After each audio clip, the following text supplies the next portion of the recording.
सांगली संजयनगर परिसरात असणाऱ्या एका चिंतामणी नगरमधील फ्लॅटमध्ये एका 46 वर्षीय महिलेचा मृतदेह आढळून आला। 4 ते 5 दिवसांपूर्वी आजाराने त्यांचा मृत्यू झाला असावा असं पोलिसांनी सांगितलं आहे।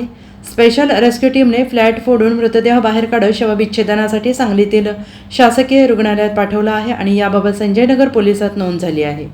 याबाबत अधिक माहिती अशी की शहरातील चिंतामणी नगर येथील सिद्धिविनायक अपार्टमेंटमध्ये संबंधित महिला भाड्याने राहत होती। त्यांना मानसिक आजार होता आणि त्या एकट्याच राहत होत्या। अपार्टमेंटमधील आजूबाजूच्या लोकांशी त्यांचा फारसा संपर्क नव्हता आणि काही दिवसांपासून त्या आजारी असल्याचं सांगण्यात आलं।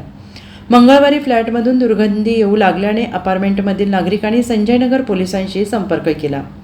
पोलीस आणि स्पेशल रेस्क्यू टीमचे कैलास वडर, अप्पालाल नदाफ, अनिल बसरगट्टी, महेश गव्हाणे, स्वप्नील धुमाळ घटनास्थळी आले। फ्लॅट उघडून आत प्रवेश करताच महिला मृतावस्थेत आढळून आली। तिच्या नातेवाईकांना याची कल्पना देण्यात आली। पोलिसांनी पंचनामा केला। रेस्क्यू टीमने मृतदेह बाहेर काढून उत्तरीय तपासणीसाठी सांगलीतील वसंतदादा पाटील शासकीय रुग्णालयात पाठवला आहे। Bureau report, SBN Marathi, Sangli.